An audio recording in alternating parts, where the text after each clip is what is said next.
Welcome back, everyone. Craig and Jonah. Hopefully, a short episode here.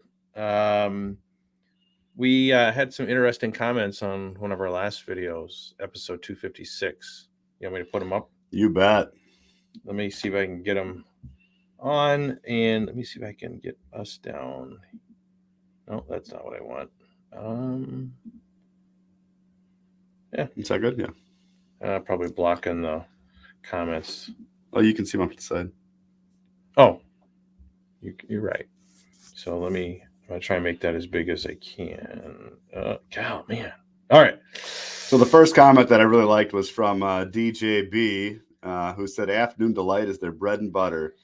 I don't know what we'd be doing if I didn't work remote," which is pretty funny. Yeah. And instead you responded with, how many kids, or how do you do it with kids around? Yeah, with or without kids around. Spidey and His Amazing Friends is 22 minutes long per episode. That's pretty good. We have also used Spidey and His Amazing Friends. My wife and I are fans of the afternoon delight sometimes. And Grizzly and Lemmings is too short. That's only 8 minutes per episode. So, and it's difficult to find entertainment for kids aging in range from 3 to 12. So maybe we need to put together the UCM playlist for afternoon. Here's what you need for afternoons. Here's what you need if it's just a morning quickie. The older kids are entertained by video games. Yeah. You just risk fighting, or where somebody does something. Yeah. Mom, Dad! Yeah. Not now! Yeah. So you're better off with a movie. Okay. So that would work for all of the kids at our house except the 2-year-old. Not quite the right She age would yet. literally start the house on fire, probably. And that's kind of a mood killer. Maybe within a couple of years, though, you'll be ready for the Spidey and His Amazing Friends sort of treatment. So this is a little TMI, but we were foiled in our efforts to make something happen after the little one went to bed and the other morning. So I took the kids in. School, came back, and hoping for some morning action. The little one was still sleeping. And I says, he suppose maybe we could try in the morning sometime. That's nice. Yeah. And I kind of left it open-ended, like into the future. Not right then. She's like, well, I've already showered. Was that good or bad? Seems good, right? No, she didn't. Then she'd have to shower again. Oh. So I know. Because in the past, I've suggested, well, what if we just get up earlier? Getting up earlier to do this isn't something that's interesting to her. I would literally get up earlier I get up early for a lot of things, including podcasting. Mm-hmm. I sure the heck would get up early for this, but no, my wife just isn't. So trying to, like, I've tried to explore all options. You almost had it there.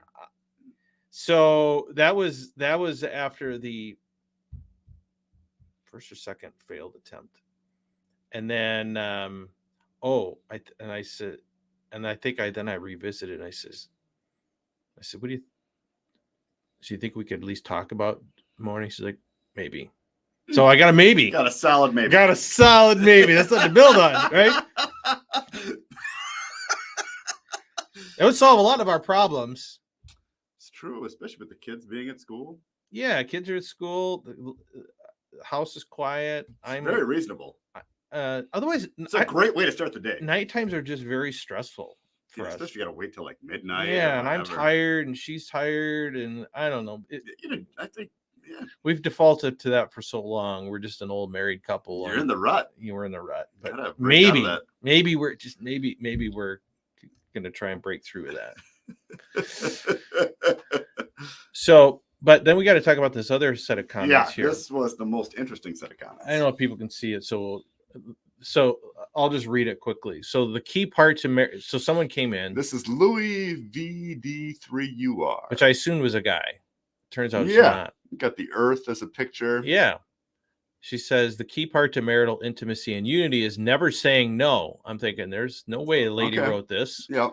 Only when the responsibility to children and health are endangering the act itself is there to be abstinence to be paired with great prayer and fasting. Okay. Sounds like something they read in the book. Yeah. You know, like, yeah. NFP sanctioned abstinence sounds neurotic and disempowering. So I'm like, okay, sure. This is a trad of some sort. Probably a single, you can hear the male voice there. Probably a single guy. Yeah, never been married. Right. Never been with a woman. Right. That's what I'm thinking as I'm reading this. Having to constantly dissociate from the act without the presence of grave need to prevent it is mental gymnastics and a natural nightmare. I agree. If instead of NFP we had parish cooperation for large family expansion, the freedom of unity would not seem so daunting and in need of deranged facto suppression. I don't know what that is. How is anyone supposed to morally marry if they have to first agree to designing the marriage around alienation of affection due to fear of children? I agree with that too. Yeah. We're in agreement on some of that. So our friend Afternoon Delight said, I demand to know how many children. Afternoon Delight. Yeah. That's your new name. Sorry, buddy. I demand to know how many children you have and how many times per week you get help from the family not in your household. And so I probably around the same time I said, so you're saying you have no experience with NFP, you're definitely not a woman and probably not married. I had to eat my words. I'm an under 30 married mother of 2. I was blown away. And maybe they're fake. Could be. NFP on, so clearly a trad, probably a set of a contest. Like there's apparently we found the one married set of a contest woman out there. NFP on paper is empowerment of the wife to reject the husband. Okay, maybe. You got to agree. Yeah. That paired with fear of becoming a mother by making it a scientific act. If the couple cannot agree on the science, they must abstain. I married knowing what ovulation is and its importance for family life, not so that I could use my fertility as a trauma bond with my husband. Now, it is a weapon, like without a doubt. So she's onto something here. I mean, it is true. I'm not sure I would have married my husband if he wasn't prepared for me to have frequent pregnancies. Sure, but I mean, I think that's something that most husbands, at least a lot of husbands, not all husbands, but a lot of, I would say, Catholic husbands generally are fine with pregnancies. Certainly expecting frequent intimacy with or without the pregnancies. But it just depends what she means by frequent. I mean, if it's in the dozens. Well, we find out what frequent is. Yeah. Yeah. She says, I know I definitely accepted the prospect of that in the early years of our marriage. We were designing it so that we can be freely intimate as often as possible with no barriers or fears. I mean, great. Like, I have no problem with people. That is great. That, like, I'm sure they have a really great marriage, and I'm all for that. Although she likes to use a lot of language, which, yeah. I'm guessing she uses the language on him, too. Yeah, right. Many large families fare well with business. I don't know about that. I don't know. Why is NFP so prevalent amongst the corporate and professional middle class? Not because how prevalent is it? Yeah, there's you're talking about 4% of Catholics. Yeah, I think I think it's so funny how the trads really have a axe to grind with the NFP couples, even though they're such a minority. Maybe they've given up on all the rest of them. I don't know. But she says, not because of finances, but because NFP is socialist in theory and nature. I'm like, I don't know about that. Socialist. Yeah. Seems to cause neurosis, fears of poverty, charity, and suffering. We already abstain plenty during pregnancy and postpartum, which is enough. Now, do they not do it during pregnancy? Because that's I don't know what she meant by that. That seems, you're right. Unless she means she's uncomfortable. Just not as often. Which I get that. Yeah. Boy, the Democrats came up with NFP. Yeah, that's a secret plot. Just didn't work very well. Yeah, right. So then she was responding to my comment. So she said, I have 2 under 3. We unify twice a night, several times a week. My mind was blown. Yeah, we do not allow our apostate family to help with the children. I'm a housewife. I take this very seriously, which good. I'm glad you do. That's great. Twice a night, several times a week. Not many guys can complain with that. Yeah. I mean, that's every man's dream there. And to have a wife that sees it as important is incredible. He's but virtually invincible all the time. Yeah. Other than maybe during pregnancy. I'd be curious to see how he fares during the abstinence period. Oh, if you're used to twice a night, multiple times a week, that guy's got some.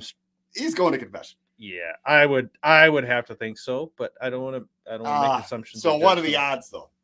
Got to be 99% that he. And there's nothing wrong with going to confession, right? But it just shows you how. If he can go from that to be an iron will, that I want to talk. At least. I want to talk to that guy. Yeah, it's virtually impossible. Yeah, I says, okay, we need to interview you now.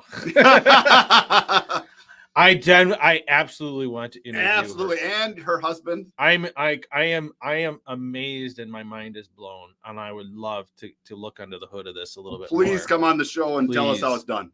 Yeah, enlighten the world. We can make a course and make you a bunch of money. We'll split it with you. We'll be fair. Because what you describe is what a lot of people want from marriage, or what guys think marriage is going to be like. Yeah. Then you have one child and things change. For most people. They're doing it with two, and apparently without any help from the apostates. So they're on their own, which... All the apostates. Yeah. I wonder what she classifies as apostates.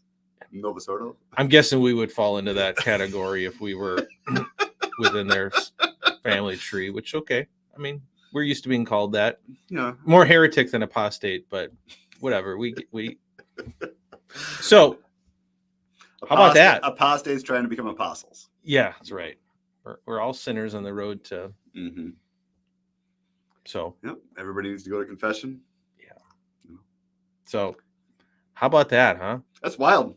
That just blew my mind. Yep. I don't know. It just seems like something, too, where, so if you're doing it multiple times a night, twice a night, multiple times a week, that's something that's only sustainable in your 20s, probably. And if there was a risk of serious complications down the road, like once you're in your late 30s or early 40s, especially, what happens then? You know, do you just go the prayer and fasting route after you've been doing it multiple times a week? I don't know. Like, I think, I mean, it would be interesting to see how their relationship would fare under those conditions. Yeah. For like 10 years. Yeah.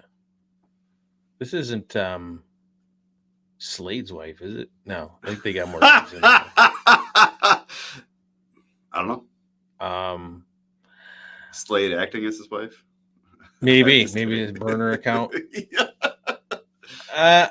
I mean, I'm still skeptical. I mean, I'm not saying this person isn't real, isn't telling the truth, but I'm skeptical until I see this actually happen. Yeah, there's a lot of things online that aren't real. Yeah.